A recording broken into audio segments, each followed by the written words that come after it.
The night Hector Vane walked into Whitmore Rehabilitation Center to mop floors.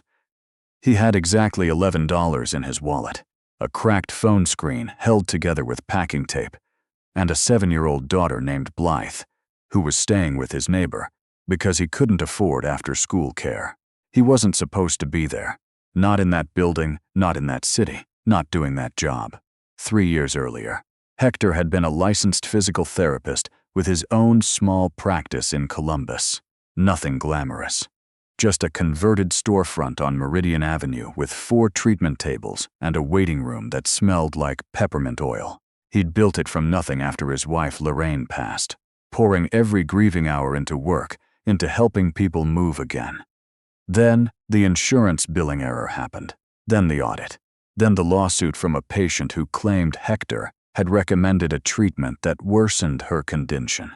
A claim that was eventually dismissed, but not before it drained his savings. His license was suspended pending review, and the bank foreclosed on the lease. He didn't fight hard enough. That was the truth he carried. He was too tired, too broke, too busy raising Blythe alone to mount a real defense. And so by the time the dust settled and his name was technically cleared, the practice was gone. The clients had moved on, and Hector was 41 years old with a daughter who needed new shoes and a landlord who needed rent. The janitorial work paid 14-20 cents an hour, plus a small differential for overnight shifts. He took every overnight he could get. Whitmore was a private rehabilitation facility in Ashford, Connecticut. The kind of place that had real paintings in the hallways, not prints, and where the front lobby smelled like eucalyptus rather than bleach. The clients here were wealthy. Some were recovering from surgery, some from strokes, some from accidents that had rearranged their lives the way a collision rearranges metal, permanently, irreversibly, in ways that couldn't be hammered flat. And some had been there for a very long time. Hector noticed her on his 3rd night. Room 14 was at the end of the east corridor, separated from the others by a small alcove that gave it more privacy than the rest.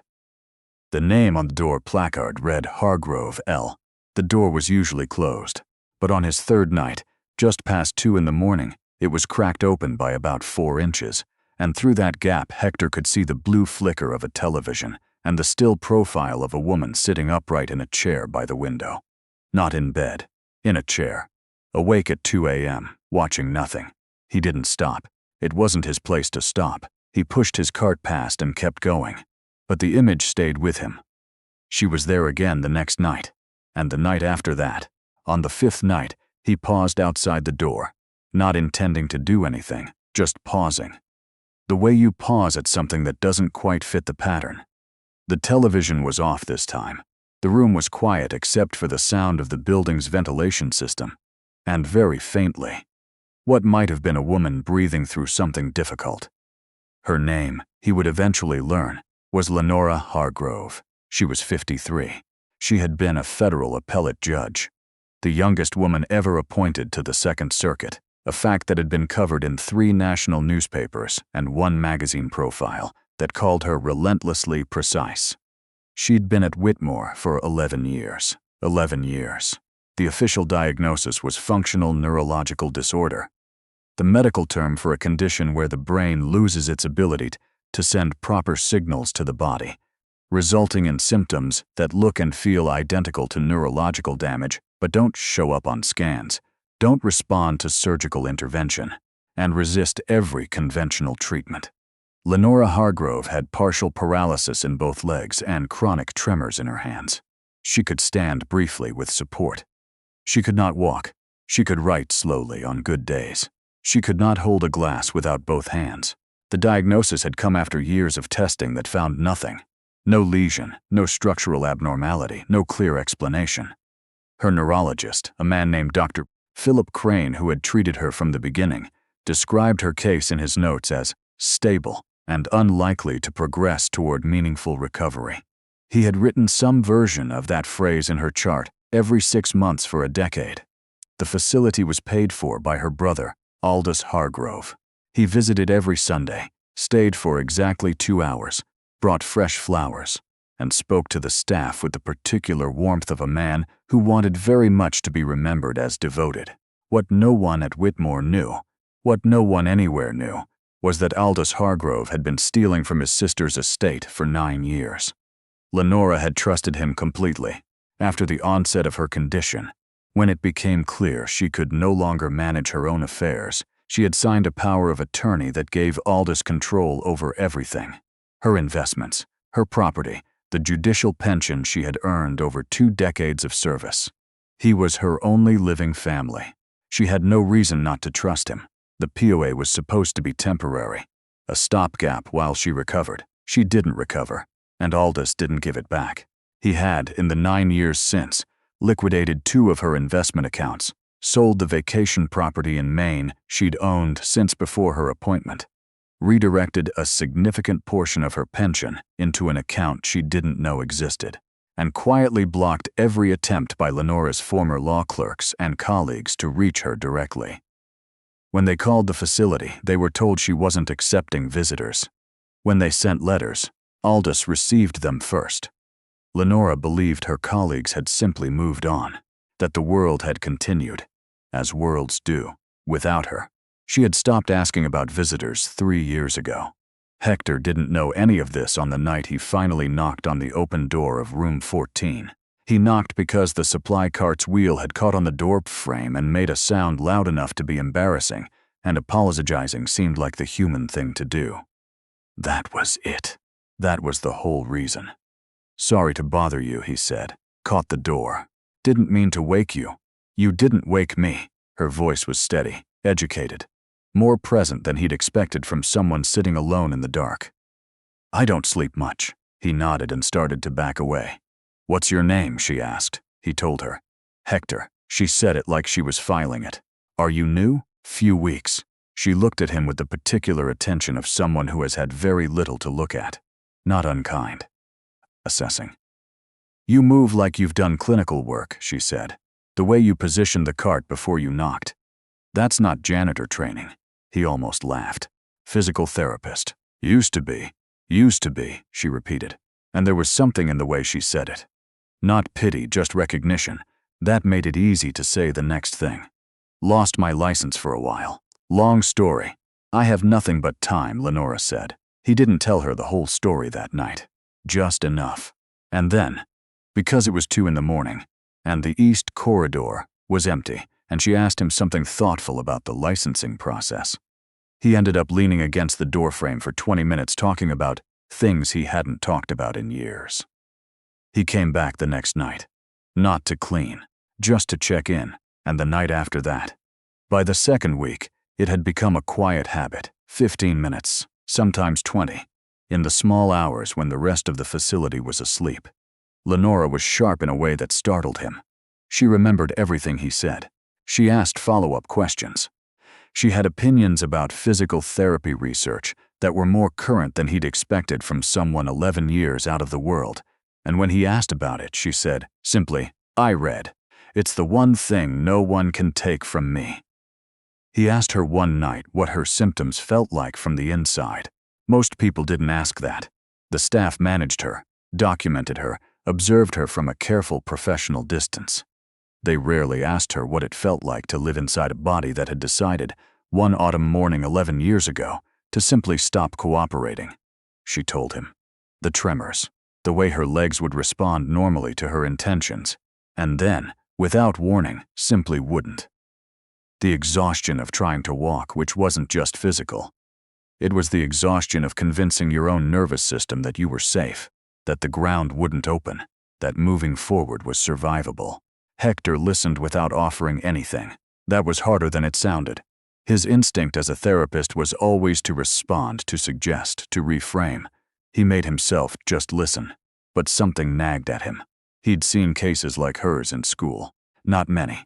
FND was complex and poorly understood and not covered well in standard PT curriculum, but enough. And what nagged at him wasn't the diagnosis. It was the treatment history. When she described the interventions that had been tried, the medication adjustments, the passive physical therapy, the endless neurological monitoring. She described them as things that had been done to her, not things she had participated in. Nothing she described sounded like the kind of active psychophysiological retraining that more recent research suggested could genuinely help FND patients. Nothing sounded like someone had ever sat down with Lenora Hargrove and said, "Your brain is not broken, it's stuck. And stuck things can be unstuck." He didn't say any of that. Not for a long time. He said it on a Tuesday in February, 4 months into their 2 a.m. conversations, when Lenora told him that Dr. Crane had just completed her semi-annual review and documented once again. No meaningful change expected. "Can I ask you something that might be out of line?" Hector said. "Those are usually the most interesting questions. Have you ever been offered any treatment that involved you actively retraining your neurological responses? Not medication. Not passive therapy. I mean something like graded motor imagery, or exposure-based movement work, or any kind of approach that treated the signaling problem directly instead of just managing symptoms." Lenora was quiet for a moment. "In those terms, no." "What terms did your doctors use?" "They told me my condition was chronic and that we were focused on quality of life maintenance." She said it without bitterness, which was somehow worse than bitterness. It had the flat quality of something repeated so many times it had lost its meaning. They said the research on functional disorders was still emerging. "That was true 10 years ago," Hector said. "It's less true now." She looked at him. "You're describing a treatment protocol. I'm describing what I've read. I'm not your doctor. I'm not even currently licensed." He said it carefully. "But if I were your doctor, or if you had any interest in asking your doctor about this, I could put together a summary of the current literature, peer-reviewed. Not promising anything, just the actual state of research as of right now." Lenora didn't answer immediately. She looked out the window, at the dark lawn, at nothing. And then she said something that stayed with Hector for years after. "The hard part," she said, "wouldn't be the treatment. The hard part would be believing it was worth trying." He understood that. He understood it in a way that had nothing to do with medicine. "I know," he said. "I know exactly what that's like." He spent the next 3 weeks reading. His cracked phone, his laptop, the medical library databases he could still access through an expired institutional login he'd never deactivated. He read everything current on FND treatment outcomes, on successful recovery cases, on the specific combination of approaches that had shown the most promise. He compiled it into a 12-page document with citations and printed it at the library on Blythe's school supply budget. He gave it to Lenora on a Thursday night. She read it over the following week. Then she asked him 8 detailed questions. Then she asked if he would be willing to explain it to Dr. Crane directly. Hector said that was probably a bad idea. A night shift janitor approaching a neurologist with a treatment protocol would not land well, and he knew it. Instead, he suggested she ask the questions herself, armed with the language and the citations, and he would help her prepare. They practiced. For 2 weeks while he mopped the east corridor, Lenora sat in her chair by the window and rehearsed questions. She had been a federal judge. She knew how to make an argument. But there is a particular kind of authority that illness strips away. The authority to be taken seriously in a medical context when you've been a patient for 11 years. And Hector watched her work to rebuild it sentence by sentence. Her appointment with Dr. Crane was on a Wednesday afternoon. He didn't see her that night because his shift didn't start until midnight, and he couldn't know then how the appointment had gone. He found out at 2 a.m. when he knocked on her door and she said, "He told me there was nothing new in the literature." Her voice was even. "He told me what I was describing was outside the evidence base for my specific presentation." Hector set down his cart handle. "He said it very kindly," she added. "He has always been very kind." Something settled in Hector's chest. Not anger exactly, but the particular heaviness of a person who recognizes a wrong they do not have the standing to correct. He was a janitor. He had no license. He had no formal relationship with this patient. The 12 pages of citations he had assembled were, in the eyes of this institution, nothing. He went home that night and sat at his kitchen table after Blythe was asleep and thought about what he was willing to do. The answer took shape slowly. He was not willing to stay silent. He wasn't going to storm into Dr. Crane's office. He wasn't going to file a complaint with the facility. That would get him fired and accomplish nothing. What he was going to do was something quieter and more methodical. He was going to find out whether the people in Lenora's life who might actually be able to advocate for her knew that she was here and that she might be reachable.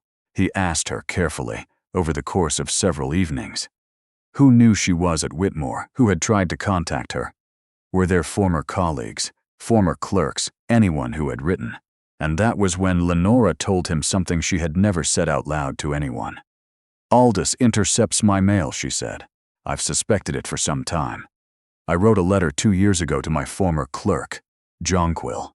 She clerked for me in my last year on the bench, and I never received a reply. I wrote to her 4 times. Jonquil is not someone who would not write back. Is there another way to reach her?" A long pause. "There might be a directory through the Bar Association. I don't have internet access." He found Jonquil Vega in 6 minutes on his cracked phone. She was practicing law in New Haven. Her firm's website listed her direct email. He showed Lenora the screen. Lenora stared at it for a long time. "He's been managing my estate," she said quietly, as if saying it aloud was completing a circuit she'd kept open for years. "I've never seen a full accounting. He tells me things are fine. I stopped asking for documentation because," she stopped, "because he made me feel very gently that asking was a burden, that it implied I didn't trust him, and I was too tired to fight that." Hector didn't say anything. He waited. "I think," Lenora said with the careful precision of a woman assembling facts into a verdict, "that I have been very foolish." "No," Hector said. "You were sick, and you trusted your family, and you had no reason not to. That's not foolish. That's human." He helped her draft the email to Jonquil Vega that night. He typed it on his phone, reading each sentence back to her, letting her revise. Lenora wrote the way she had once written judicial opinions. Clear, orderly, devoid of self-pity. She explained where she was, that she had reason to believe her correspondence had been intercepted, and that she needed Jonquil to verify the current status of her estate with an independent financial review. He sent it from his personal email with a short note attached. "I'm a staff member at the facility where Judge Hargrove is a patient. She dictated this to me because she has limited computer access. Please respond directly to her at the facility address, not through her brother." Jonquil Vega responded in 4 hours. She had, it turned out, written to Lenora 11 times over the past 3 years. All 11 letters had been returned to sender, marked patient not accepting correspondence in handwriting that was not Lenora's. Jonquil had assumed she'd done something to cause offense. She had grieved the friendship quietly and moved on. She was in Aldous Hargrove's office with an attorney and a forensic accountant inside of 2 weeks. What they found took longer to untangle than 2 weeks. It took 5 months of legal work, 2 court filings, and a petition to the probate court to have the power of attorney reviewed and suspended. But the finding itself was not subtle. Aldous had diverted approximately $2.3 million from his sister's estate over 9 years. The main property had been sold at a figure $400,000 below market value to a shell company he controlled. Her pension redirection had been accomplished through a document Lenora had signed without reading carefully on a day she described. When asked, "As a day when I was not at my best," a day Aldous had chosen with what the forensic accountant later described in a deposition as deliberate timing. Hector was not part of any of that. He didn't have to be. He had done the part that was his to do. He had helped a woman who had been made to feel invisible remember that she wasn't. He was called into the facility administrator's office 3 weeks after Jonquil's first visit to Whitmore. He thought he was going to be fired. He sat in the chair across from the administrator, a careful woman named Delphine Oakes, and he waited. "Judge Hargrove has asked that you be transferred to a patient support role," Delphine said, "effective immediately if you're willing." He blinked. "She's also indicated that she intends to fund through her estate, pending the legal resolution of the current review, a formal relicensure process for any former PT who left the profession under circumstances she describes as correctable injustice." Delphine looked at him over her reading glasses. She was very specific about the phrasing. Hector looked at his hands. He thought about the night he'd first noticed room 14. The crack of light under the door, the woman sitting upright in the dark. He thought about Blythe asking him once why he came home, smelling like cleaning supplies, and what had happened to the office she used to visit after school, the one with the blue chairs. He had told her the office was gone, but that he was figuring out the next part. She had nodded with the patience of a child who has learned to trust that adults are doing their best. He thought about Lenora saying the hard part would be believing it was worth trying. He hadn't given her a cure. He wasn't a miracle. He was a man who had been paying attention and who had enough knowledge left, from the life he used to have, to recognize what wasn't being seen. The treatment work began in April, led by a new clinical team that Jonquil helped coordinate once the legal dust began to settle. A specialist in functional neurological disorder from Yale, a PT who had trained in graded motor imagery, a therapist who worked specifically at the intersection of trauma and physical function. Hector was not the lead on any of it. He sat in on the intake sessions because Lenora asked him to. Because she wanted at least one person in the room who had been there from the beginning, who had watched her practice questions in the dark at 2 in the morning. Progress was not fast. It was never going to be fast. But it was real. The first time Lenora stood without holding anything, not the rail, not a staff member's arm, just stood under her own organization and balance, was on a Thursday in June. She stood for approximately 8 seconds. Then she sat back down. She looked at Hector.